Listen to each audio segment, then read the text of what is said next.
Bonjour.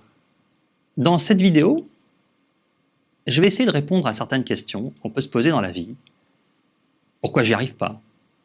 Pourquoi c'est difficile? Pourquoi je souffre encore? Pourquoi je suis stressé? Pourquoi je suis fatigué? Pourquoi je suis inquiet? Je vais vous proposer une méthode, d'accord? Vers la fin, ça c'est un processus qui s'appelle voir, mais peut-être déjà vous expliquer la raison pour laquelle on peut être en difficulté. Je vous donne déjà la raison globale en synthèse, c'est un manque de lucidité. Ça fait 25 ans que je coach des dirigeants, que j'accompagne certaines personnes. C'est très souvent un manque de lucidité.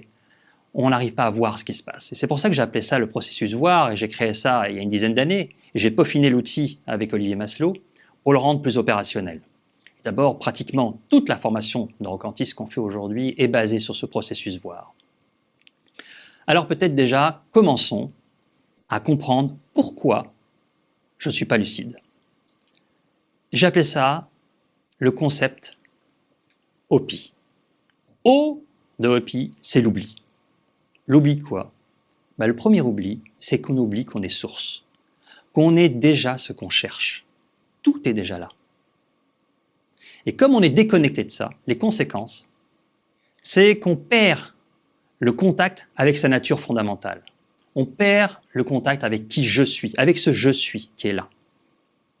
Les conséquences de ça, c'est qu'on va développer des croyances de pénurie. On va se sentir en manque. On va croire que le problème, est beaucoup plus large que l'espace solution.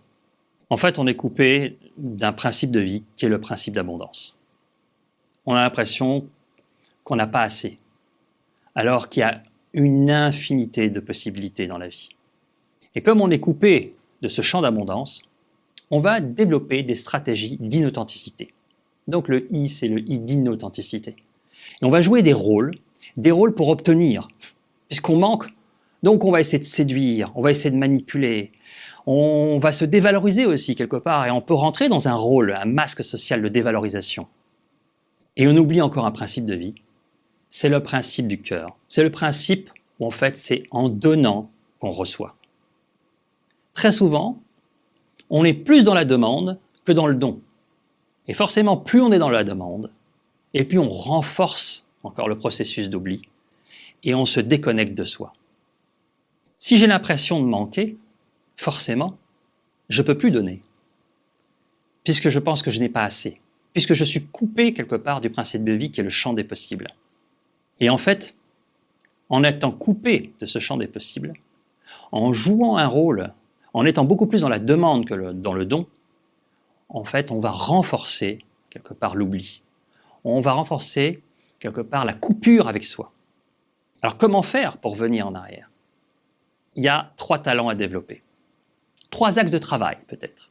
Le premier, ce serait aller en l'envers. Ce serait plus OPI, mais ce serait HIPPO.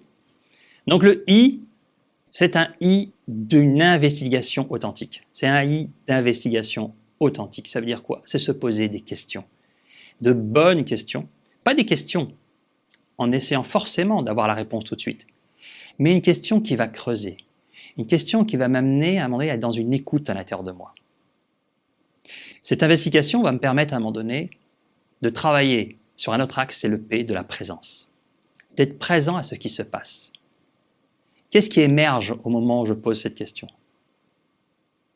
Et derrière, d'aller dans le haut, qui est de s'ouvrir, mais de s'ouvrir pas à une réponse intellectuelle, mais une réponse sensorielle. C'est un travail sur la sensorialité. Voilà 3 axes de travail, l'investigation, la présence et l'ouverture sensorielle. Alors, c'est là que j'ai créé le processus voir, qui allait très bien avec cette notion de lucidité. C'est un moyen, quelque part, mnémotechnique, pour se rappeler du travail. Et pratiquement tout le travail qu'on fera et tous les outils partiront de ce processus voir. Alors, que veut dire voir? Déjà, la première chose, c'est le V. Le V, c'est qu'on voit bien que l'oubli, quelque part, de sa nature, va nous amener à être centré plus vers l'extérieur. Donc le V, c'est va vers toi. Va vers ton vécu. C'est passer de ce doigt qui est centré sur l'extérieur, sur lequel on a tendance à accuser le monde, parce qu'en étant coupé de soi, comme on se sent menacé, comme on se sent en pénurie, on va accuser le monde d'être responsable de ce qui nous arrive. Mais il y a un travail d'investigation, et c'est déjà une bonne question. C'est quel est mon vécu? Simplement en se posant cette question, c'est déjà une question authentique de dire quel est mon vécu face à cette situation? C'est un moyen à un moment donné de revenir vers soi et de faire émerger des vraies réponses. De rentrer dans une stratégie beaucoup plus authentique. Mais pour faire ce travail, qui est de passer de ce doigt qu'on pointe pour aller vers soi, ça suppose de passer au haut. Haut, c'est quoi? C'est observer ce qui se passe sans essayer de juger, sans essayer de modifier l'expérience. Parce que très souvent, on va vers son vécu, mais on essaie de l'analyser, on essaie de le modifier, on essaie de le changer. Et le processus du travail qu'on vous propose, c'est au contraire d'être capable d'observer ce qui se passe, de vous donner des outils pour observer ce qui se passe sans essayer de modifier l'expérience. Ce qui n'est pas évident. Le I, c'est d'investiguer les importances. Parce que parfois, on a du mal à observer. Pourquoi on a du mal à observer? Parce qu'il y a des endroits qui sont focalisés, il y a des endroits qui sont tendus.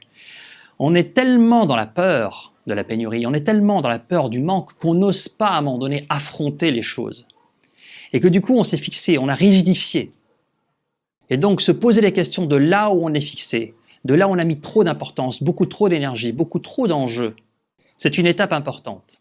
Et le R derrière devoir, c'est en fait d'être dans un ressenti, mais de se relâcher dans le ressenti, de se relâcher dans le vécu. C'est très important ce processus. C'est comment à un moment donné, en fait, je ressens quelque chose, je vis quelque chose, je ne me contracte pas, j'essaie de ressentir ce qui se passe. J'essaie de laisser aller par rapport à ça. Et c'est très intéressant, plus on apprend à travailler là-dessus, et plus il y a une ouverture qui se passe. Plus on a un regard à un moment donné qui s'ouvre et une meilleure lucidité des situations. Et c'est un processus, au fur et à mesure qu'on le fait, au fur et à mesure qu'on le répète, on se sent de plus en plus à l'aise. Et l'objectif, c'est vous donner énormément d'outils pour être capable d'être plus à l'aise sur ce processus-là. Donc des outils sur comment aller vers soi, des outils pour comment mieux observer, des outils comment mieux investiguer, des outils pour mieux ressentir. Bien, j'espère que cette vidéo vous a plu. Et puis si vous avez des questions, on sera ravis de vous répondre, parce que vous savez que la question continue le voyage, la réponse l'arrête. Merci et à bientôt.